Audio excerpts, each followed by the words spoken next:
मिथिलांचल में आजकल हो गया है कि बच्चे पढ़ने जाते हैं बाहर, दिल्ली, कोटा, तो वो डिप्रेशन के कारण बहुत सारे गलत कदम उठा लेते हैं। हमने जो अपने समय में नहीं किया वो चाहते हैं कि मेरे बच्चे कर लेंगे। मैं रील देखने की बात नहीं कर रहा हूँ, रील देखने, शॉर्ट्स देखने थक नहीं रहा हूँ, उसकी बात मैं नहीं कर रहा हूँ। नमस्कार दरभंगा, मैं नेहा मिश्रा और आप देख रहे हैं दरभंगा सिटी। जैसा कि आप जानते हैं, इस दुनिया में जैसे जैसे इंसानों ने प्रगति किया है वैसे वैसे उनकी जीवन शैली में बहुत सारे बदलाव आए हैं। जैसे कि छात्र छात्राएं एवं कॉर्पोरेट लाइफ में बहुत सारी समस्याएं, जैसे कि ये डिप्रेशन, स्ट्रेस की समस्याएं आजकल बहुत देखी जा रही है। तो इन्हीं सब के समस्याओं पे बात करने व समाधान जानने के लिए आज हम आए हैं संजीव कुमार जी के पास, जो कि एक मोटिवेशनल स्पीकर हैं। आज हम उन्हीं से बात करेंगे और जानेंगे कि इस समस्याओं का समाधान कैसे हो सकता है। और ये बहुत सारी संस्थाओं एवं स्कूल कॉलेजों में अपनी सेवाएं देते हैं। नमस्कार सर, मैं तो सबसे पहले आपका स्वागत करती हूँ अपने चैनल पे। नमस्कार, और आपका भी स्वागत है और नमस्कार सबको जितने देखते हैं, जितने भी दर्शक हैं उनको मैं प्रणाम, आदाब, नमस्कार, सत श्री अकाल करता हूँ। मेरा नाम संजीव कुमार है और मैं एक मोटिवेशनल स्पीकर हूँ, कॉर्पोरेट ट्रेनर, साथ साथ लाइफ कोच हूँ।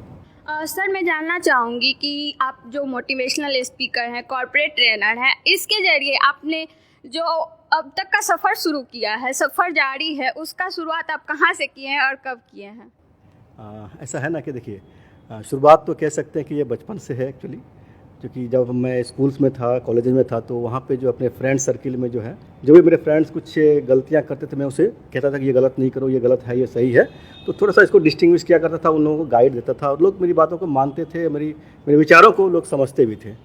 तो शुरुआत तो एक्चुअली वहीं से हुई, लेकिन क्या हुआ कि जब मैं अपना क्वालिफिकेशन पूरा किया, उसके बाद जब फर्स्ट टाइम जॉब में गया, मैं 2000 की बात है, तो जब जॉब में गया बॉम्बे में, तो वहाँ पे काफ़ी कुछ ट्रेनिंग्स मैंने लिए कॉर्पोरेट की। उसके बाद ट्रेनिंग लेके मैं आता था, अपने एम्प्लॉय जो मेरे सबॉर्डिनेट्स थे उनको ट्रेनिंग देना शुरू किया।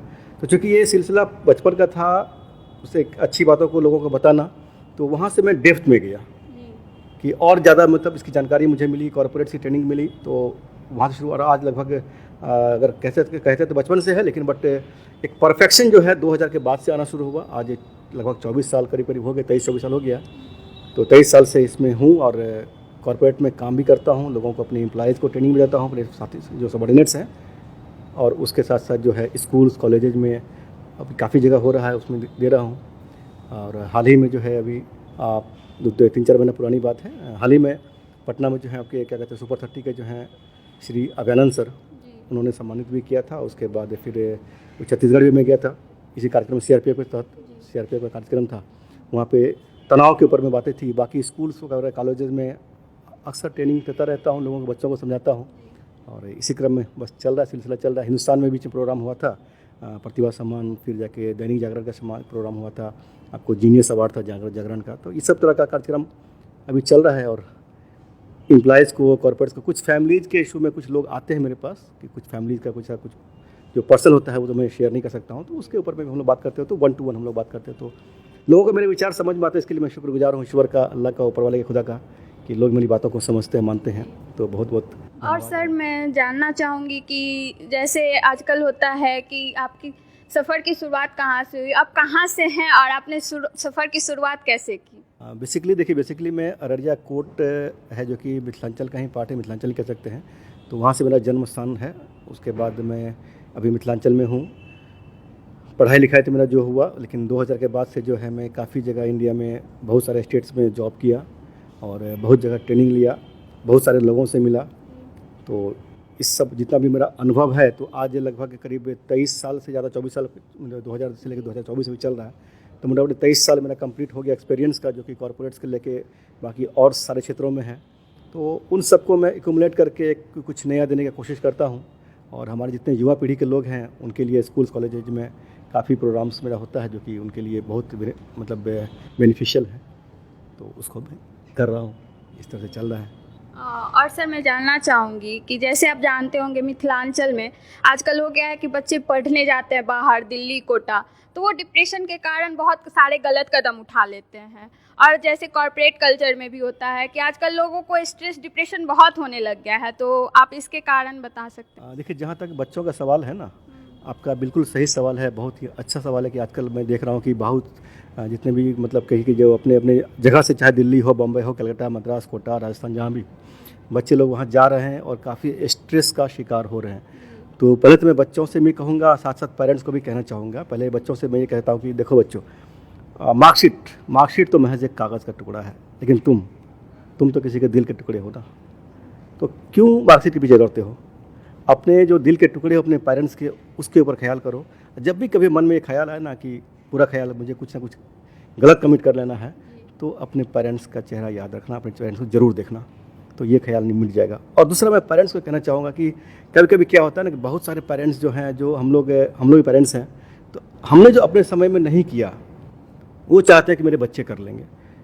लेकिन मैं हमेशा कहता हूँ कि हर बच्चे का टैलेंट अलग अलग अलग अलग होता है, हर इंसान की क्वालिटी अलग है। मैंने पहले भी कई बार सेशन में कहा है कि बचपन में हम लोग एक चंपक वन की कहानी सुनते थे। एक बार क्या हुआ था कि एक बार चंपक वन में जो शेर वहाँ के राजा थे, उनको हटा दिया गया था कि आज से राजा कोई और रहेगा। और बाकी जब नया कोई राजा बने तो उन्होंने क्या कहा कि हर किसी को सारे विद्या, सारे टैलेंट आने चाहिए। उन्होंने कहा कि चलो ठीक है, मछली जो है पेड़ पर चढ़ेगी, हाथी जो है पानी में तैरेगा, हाथी पेड़ पर चढ़ेगा। जब हाथी पेड़ पर चढ़ने के लिए गया, बेचारा पैर तोड़वा लिया। मछली कैसे पेड़ पर जाएगी, चिड़िया कैसे पानी में डुबकी लगाएगी। तो ये सब उठपटांग जब हुआ तो सबके पैर हाथ टूट गए, सबका अलग अलग बॉडी पार्ट नुकसान हुआ। तो उस राजा को समझ में आया कि नहीं, हर इंसान में अलग अलग अलग अलग टैलेंट है। इसीलिए मैं हमेशा कहता हूँ कि जितने भी हम लोग धरती पे आए हैं, ऊपर वाला ने जो हमें धरती पे भेजा है ना, किसी को अनायास नहीं भेजा है, हर किसी में एक स्पेशल क्वालिटी दे के भेजा है। तो पेरेंट्स को समझना पड़ेगा कि मेरे बच्चों में क्या स्पेशल क्वालिटी है। कुछ लोग कहते हैं कि मैं कैसे समझूं कि मेरी स्पेशल क्वालिटी क्या है। इसका एक सटीक सा जवाब है कि जिस काम को करने में मैं थकूं नहीं। मैं रील देखने की बात नहीं कर रहा हूँ, रील देखने, शॉर्ट्स देखने थक नहीं रहा हूँ, उसकी बात मैं नहीं कर रहा हूँ। कोई भी क्रिएटिव वर्क करने में जिसमें मैं थकूं नहीं, वो मेरा स्पेशल क्वालिटी मेरे अंदर की आवाज़ है। उस आवाज़ को जो पहचान लिया तो वो सफल जरूर हो जाएगा। लेकिन समटाइम्स क्या होता है कि इस आवाज़ को पहचानते पहचानते उम्र का काफ़ी आधा पड़ाव निकल जाता है। लेकिन हमें जीवन यापन करने के लिए अर्निंग ज़रूरी है। इसलिए मैं बार बार कहता हूँ, बच्चों से भी कहता हूँ कि 25 साल तक जितना पढ़ना पढ़ लो, जी जान लगा के झोंक के पढ़ लो, चाहे वो सरकारी नौकरी करो, प्राइवेट नौकरी करो या कोई व्यापार करो। 25 साल के बाद 25 बर्थडे में आपने मनाया, आपको अब अर्निंग पे आ जानी है। आपका एक फेज खत्म हो गया, अब नेक्स्ट फेज हो गया अर्निंग का। क्योंकि सारी ज़िंदगी जो है, हमें जीवन मेरा 60, 70 साल, 80 साल से ऊपर नहीं होने वाला है। अब मैक्सिमम 60 से 70 साल हम काम करेंगे। तो अगर हम मान लीजिए कि बहुत सारे मैंने लोगों को देखा है कि 45 साल 40 साल तक पढ़ रहे हैं, क्या करें, तो मैं जॉब की तैयारी कर रहा हूँ, बाहर में क्या कर रहा हूँ, मैं फलाना तैयारी कर रहा हूँ, ये तैयारी कर रहा हूँ। अरे भाई कब तक? और 25 से लेके 40-45 साल हो गया और वो कुछ कर नहीं पाया। उसके बाद अब वो प्राइवेट जॉब भी नहीं मिलेगा, उसको मिलेगा तो बहुत छोटी सैलरी मिलेगी। तो उसका जीवन बहुत ही नरक की तरह हो जाता है। तो मैं इसीलिए कहता हूँ कि क्या करोगे सारी ज़िंदगी, क्या पढ़ने के लिए पैदा लिए हो यार? तो पढ़ाई का सीमा, जीवन का लाइफ साइकिल है। जैसे प्रोडक्ट की लाइफ साइकिल है, बिजनेस की लाइफ साइकिल है, उस तरह जीवन का लाइफ साइकिल है कि 25 साल तक स्टडी फेज हो गया, 25 साल से लेकर 60 साल तक अर्निंग का फेज है, और 60 के बाद जो है अपना ईश्वरीय भक्ति में लग जाइए आप। तो इस तरह से अगर बात के चलेंगे तो जीवन को जीने। लोग क्या करते हैं, टारगेट बना लिए कि मुझे ये जॉब करनी है, या मुझे बीपीएससी करना है, यूपीएससी करना है, इंजीनियरिंग करना है, मेडिकल करना है। दोस्तों मैं कहता हूँ सबसे पहला टारगेट हमारा है हमारे जीवन को जीना। पहला गोल मेरा वही है कि जीवन को जीना है। उसको जीने के लिए हमें कुछ पैसे की ज़रूरत पड़ती है, खर्चे की ज़रूरत पड़ती है।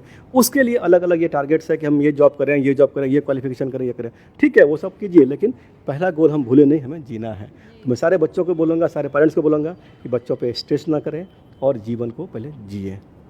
दूसरा सवाल आपका था कॉर्पोरेट लाइफ में। जी सर, वैसे मैं जानना चाहूँगी कि जैसा अभी आपने बताया कि पेरेंट्स को भी समझना चाहिए, तो इस पे मेरा एक सवाल है आपसे कि पेरेंट्स कैसे अपने बच्चों को समझ सकते हैं कि वो किस लाइफ में जाना चाहते हैं, किस जॉब के लिए वो जाना चाहते हैं? देखिए, जॉब तो एक पार्ट है ना। पहले पेरेंट्स को ये समझना है कि क्या मेरा बच्चा स्टडी कर रहा है, तो पहले उसको जो है डिसिप्लिन की ज़रूरत है, उसको वो दे, उसको एक अच्छा इंसान बनाए। मैं हमेशा कहता हूँ लोगों को कि लोग जो है अलग अलग सिचुएशन में, अलग अलग रिलेशन में अच्छा बनने की कोशिश करते हैं। हस्बैंड क्या करेगा, वाइफ का अगर क्या कहते हैं एनिवर्सरी है, उसको गिफ्ट देंगे, मंदिर जाएंगे, क्या वही दिन बचा हुआ है? भाई अपनी बहन को जो रक्षाबंधन में कुछ गिफ्ट करेगा। यानी कि अच्छा भाई बनने के लिए अलग कुछ करता है, अच्छे पिता बनने के लिए अलग कुछ करता है, अच्छा पति बनने के लिए अलग करता है, अच्छा पत्नी बनने के लिए अलग अलग करता है। मैं हमेशा कहता हूँ कि अलग अलग रिलेशंस में अच्छा बनने की कोशिश मत करो, सिर्फ एक अच्छा इंसान बन जाओ, सब जगह आप अच्छे बन जाओगे। तो हमें पेरेंट्स, एज ए पेरेंट्स, हमें अपने बच्चों को अच्छा इंसान बनाने की ज़रूरत है, उस पर फोकस करना है। बाकी तो बच्चा खुद मल्टीप्लाई कर रहा है जीवन को, उसके पास उतना है, लेकिन हम लोग वहाँ भूले नहीं। और सर मैं जानना चाहूँगी कि इस दौड़ भाग भरी ज़िंदगी में आजकल देख रहे हैं कि स्ट्रेस बहुत बढ़ गया है, जिसके वजह से आजकल काम बहुत है, तो लोग अपने हेल्थ पे ध्यान नहीं दे पाते हैं। तो लोग अपने आप को हेल्दी कैसे रखें इस दौड़ भाग भरी ज़िंदगी में, इस पे आप कुछ बताएं हम। चलिए, बहुत अच्छा सवाल आपका, बहुत ही बेहतरीन सवाल। देखिए, सबसे पहले मैं हमेशा कहता हूँ कि सफलता, लोग हर कोई दुनिया में सफल होना चाहता है। तो सफलता के लिए 5 पैरामीटर्स मैंने रखा है कि पहला क्या है कि हम हेल्थ के मामले में कितने स्वस्थ हैं, फिजिकल हेल्थ। दूसरा है मेंटल हेल्थ, कितने स्वस्थ हैं। तीसरा हमारा है कि इकोनॉमिकल हेल्थ मेरा कितना अच्छा है। चौथा है कि सोशल हेल्थ हम कितना अच्छा है चल रहा है मेरा। और पांचवा है कि स्पिरिचुअल हेल्थ हम कितने अच्छे चल रहे हैं। इन पांचों हेल्थ में अगर आदमी एक लेवल से ऊपर आ गया तो वो सफल हो गया। लोग केवल इकोनॉमिकल को मानते हैं कि मेरा कितना पैसा, मेरा मुद्रा कितना है। तो इकोनॉमिकल का कोई सीमा नहीं है किसी भी क्षेत्र, ये पांचों हेल्थ का कोई सीमा नहीं है। इकोनॉमिकल क्षेत्र सीमा में इतना ही मानता हूँ कि आपके पास जो है रोटी, कपड़ा और मकान, कहते हैं कि सबकी ज़रूरत होती है। रोटी कपड़ा अपना चाहिए, मकान आपका किराए का भी चलेगा, लेकिन उसके बाद जो है आपके घर में एक टीवी हो, फ्रिज हो, एक लैपटॉप हो, एक मोबाइल हो, एक एसी हो जाए, एक 2 व्हीलर, एक 4 व्हीलर हो जाए, सफिशिएंट है। अब 4 व्हीलर की जगह आप चाहेंगे मेरे पास मर्सिडीज हो, मेरे पास ऑडी हो, वो मीनिंग नहीं रखता है। तो ये चीज़ें आपके पास हो गया तो आप एक लेवल पे आ गए। इसके ऊपर आप कहीं चले जाओ, अंबानी साहब छोटे पड़ जाएंगे। क्या अंबानी साहब ने अर्निंग छोड़ दिया? नहीं। तो इसका कोई गोल नहीं है। इकोनॉमिकल हेल्थ का कोई गोल नहीं है, फिजिकल हेल्थ का कोई गोल नहीं है, स्पिरिचुअल हेल्थ का कोई गोल नहीं है, सोशल गोल का कोई गोल नहीं। ये सब चीज़ें एक लेवल के बाद जो आपका चलता रहेगा आजीवन, आप जब तक जीवित है इस धरती पे, इसको आपको बढ़ाते रहना है। इसीलिए एक लेवल पे आ गए। अब आप जैसे आपका क्या कहते हैं इकोनॉमिकल हेल्थ, यहाँ पे आप पहुँच चुके हैं, आपके पास कुछ चीज़ें, जरूरी चीज़ आपके पास हो गई है, उसके ऊपर आप चले गए। आपके पास 1 साल जो भी आपका एक्सपेंस है ना इकोनॉमिकल हेल्थ में, आप मंथली एक्सपेंस, किसी का, सबका अपना अपना होता है, तो जो भी आपका एक्सपेंस है उसका 1 साल का बैकअप आपके पास आ गया।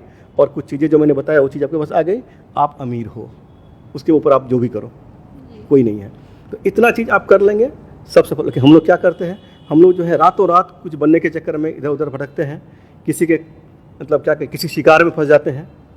बचपन से हम लोगों ने सुना था, एक छोटी सी कहानी थी 4 लाइन की, कि शिकारी आएगा, जाल बिछाएगा, दाना डालेगा, लोभ से उसमें फंसना नहीं। लेकिन हम लोग यही होता है आजकल जो है, जितने भी सोशल मीडिया में देखेंगे कितने शिकारी बड़े बड़े हैं ना, कि आप 2 से 3 वीडियो देखो तो लोग आएंगे, आप करोड़ कमा लीजिए। मैं आपको तरीका बताता हूँ। अरे भैया, जब तू तरीका बताने के लिए आया है तो तू काहे ना कमा रहा है करोड़? तू पहले कमा रहे, तेरे बच्चे कमा ले, तेरे भाई कमा ले, तेरी बहन कमा ले, तू दुनिया के पीछे क्यों लगा हुआ है? हर कोई कहेगा आप क्यों नहीं अर्न कर रहे हो। अरे भाई, जितना चिंता मेरे माता पिता को नहीं होता, चिंता तुमको क्यों पड़ा हुआ भाई? तो ये आपको सोशल मीडिया में सारे शिकारी पड़े हुए हैं। अब समझना आपको है कि कहाँ शिकार होना है, कहाँ नहीं होना। क्योंकि शॉर्टकट दुनिया में कुछ नहीं, ना हेल्थ का शॉर्टकट है, ना वेल्थ का शॉर्टकट है, ना ही आपका हैप्पीनेस का शॉर्टकट है। हर चीज़ का जर्नी है, और ये जर्नी जीते जीते हमें अपने लाइफ को जीना, हमारा मेन गोल वही है, जो मैं भी बार बार कहूँगा। ज़िंदगी का सारा गोल क्या है? हमें जीवन को अच्छे से जी लेना है। और सर, मैं जानना चाहूँगी कि आपकी जो कॉर्पोरेट ट्रेनर का काम है और लाइफ कोच है, उसकी जर्नी कैसी रही है अभी? कॉर्पोरेट ट्रेनिंग की जर्नी बहुत ही बेहतरीन रही है, क्योंकि अब तक जो मैंने जितने भी लोगों को ट्रेनिंग दिया है, हर किसी ने जो मेरा फीडबैक दिया है कि जो जिस लेवल पे थे उस लेवल पे उन्होंने वहाँ से ग्रो किया है। क्योंकि मैं वेल्थ की बात करता हूँ तो मैं वेल्थ का शेयर की बात नहीं करता हूँ, मैं जो अपने ट्रेनिंग से वेल्थ की बात करता हूँ, जो कि मेरा जो बेसिकली ट्रेनिंग होता है हेल्थ, वेल्थ एंड हैप्पीनेस, इन 3 चीज़ों पे मैं काम करता हूँ। तो वेल्थ का मतलब मेरा होता है कि जो भी आदमी है जिस क्षेत्र में काम कर रहे हैं उस क्षेत्र में कितना अच्छा वो कर सकते हैं, उसकी ट्रेनिंग मैं देता हूँ कि आप कितना ग्रो कर सकते हैं और बेहतर से बेहतरीन कर लेता है। तो अब तक मैंने जो ये 22-23 साल मेरा हुआ है, जितने लोगों को मैंने ट्रेनिंग दिया है, काफ़ी फीडबैक्स मिले हैं मुझे कि उनका जो भी सैलरी था या जो भी इनका इनकम ऑफ लेवल था वो काफ़ी ग्रो हो गया है। मेरे ट्रेनिंग के 3 महीने के बाद जो है बहुत लोगों का बहुत चीज़ में इजाफा हुआ है, चाहे वो हेल्थ का हो, चाहे वेल्थ का हो, चाहे हैप्पीनेस का हो। ये मैं सौभाग्यशाली समझता हूँ कि ईश्वर की मेरे ऊपर कृपा है कि मैं ये चीज़ें लोगों को बता पा रहा हूँ और लोग इसको ग्रहण करते हैं और लोगों को फ़ायदा हो रहा है। आजकल जो शॉर्टकट की बात हम लोग कर रहे थे कि लोग नेटवर्क में जाने की कोशिश, नेटवर्किंग मार्केटिंग जो है ना, उस पर लोग जाने की कोशिश करते हैं। तो बहुत सारे, मैं एक सेशन में ले रहा था तो वहाँ पे कुछ लोग मेरे से सवाल किए कि नेटवर्क मार्केटिंग हम लोग तो आ तो रहे हैं लेकिन सफल नहीं हो पा रहे हैं। तो मैंने कुछ कहा उन्हें, शायद ये सबके लिए भला हो सकता है, सबको ये समझ में आ जाए, तो एक बार दोहरा देना चाहता हूँ कि देखिए, नेटवर्क मार्केटिंग कोई अच्छा या बुरा नहीं होता है। आपको समझना है कि कंपनी कौन सी अच्छी, पहली चीज़। दूसरी चीज़ कि जो जिस कंपनी में पैसे लेके आपको ज्वाइनिंग मिल रहा है, समझिए कुछ तो गड़बड़ है, पैसे की ज़रूरत नहीं ज्वाइनिंग में। तीसरी बात, आपके सीनियर जो हैं वो आपको समझाएंगे कि आप अपने COI में पहले आइए। COI मतलब सर्किल ऑफ इन्फ्लुएंस, जो कि आपके मामा, चाचा, फूफा, ताऊ, ये सब जो लोग हैं, पहले इनको आप प्रोडक्ट बेचो। अरे भैया, जो मेरे मामा चाचा ताऊ फूफा है ना, इनको तो मैं मिट्टी बेच दूँ, वो मिट्टी ले लें, ये पत्थर में बेच दूँ, पत्थर भी खरीदा, चूँकि वो मेरे शुभ चिंतक हैं। ये नहीं बताते हैं वो लोग कि आपको मार्केट में आना पड़े। जब तक आप मार्केट में नहीं आएंगे, पब्लिक में नहीं जाएंगे, तब तक आप नेटवर्क मार्केट में सफल नहीं हो सकते हैं। तो मैं सारे नए जितने नए युवा पीढ़ी के लोग हैं उनको मैं बताऊंगा, नेटवर्क मार्केटिंग आप आना चाहते हैं आइए, लेकिन COI से बचिए। अगर आपके पास टैलेंट है, आप पब्लिक में आ सकते हैं, तो आप सफल जरूर होंगे, तो फिर आपको COI की ज़रूरत नहीं है। और अगर आप सफल नहीं हो सकते, मार्केट में नहीं आ सकते हैं, तो अपने COI जो भी आपके सर्किल के लोग हैं उनको आप खामखा ठग रहे हैं, तो ठगिए नहीं, बेकार हो जाएगा। क्योंकि आप अपने लोगों से कुछ अर्न करेंगे, 1-2 महीना चलेगा, उसके बाद फिर आप फील्ड में आ नहीं पाएंगे। आपको सफल होना है तो फील्ड में आओ। क्योंकि मेरे से कुछ लोग आते हैं कि आप भी मेरा प्रोडक्ट ले लीजिए। मैं कहता हूँ कि एक काम करो, तुम पहले सफल हो जाओ। तुम डायमंड बनने की बात करते हो ना, तुम डायमंड बन, आखिरी डायमंड जो तुम बनोगे, आखिरी मैं पे कर, मैं लूँगा तुम्हारा प्रोडक्ट। पहला डायमंड, तुम जो डायमंड का सोचा तुमने, आज फर्स्ट टाइम का पहला प्रोडक्ट हमको मत बेचो, तुम आखिरी बेचो हमको। मैं बेचक लूँगा, उसका मुझे ज़रूरत हो कि नहीं हो, मैं सपोर्ट करूँगा, लेकिन खामखा परेशान मत हो। तो ये मैं सबको कहता हूँ कि आप लोग नेटवर्किंग कीजिए, लेकिन नेटवर्किंग में पब्लिक में आइए, COI से बच के COI को में पहले मत जाइए, क्योंकि कोई ज़रूरत ही नहीं है। COI में जाएंगे तो क्या फ़ायदा होगा उसको, आप उतने ही उलझे रह जाएंगे। 2-4-10 लोग तो हमारे रिलेशन में हैं कि वो तो हमारी बात को सुनेंगे, चलो ठीक है, नया बच्चा है, घर का बच्चा है, शुरू किया, चलो सपोर्ट कर देते हैं। लेकिन सफल तो तब होगा जब वो मार्केट में आएगा, ठीक है ना। बहुत बहुत धन्यवाद सर आपका कि आपने अपना बेशकीमती समय निकाला हमारे लिए। चलिए, बहुत बहुत धन्यवाद आपका कि आप लोग को मालूम पड़ा मेरे बारे में, आप लोग आए मेरे से मिलने और मेरा इंटरव्यू किया। मैं आप लोगों का बहुत बहुत शुक्रगुजार हूँ। और मैं दर्शकों को भी कहूँगा कि इनका चैनल है, दरभंगा सिटी चैनल है। चलिए, बहुत बहुत धन्यवाद आप लोगों का, आप लोगों ने समय दिया। मुझे आशा है कि आप लोगों को हमारी ये पेशकश बेहद अच्छी लगी होगी। मैं थी नेहा मिश्रा और आप देख रहे थे दरभंगा सिटी चैनल।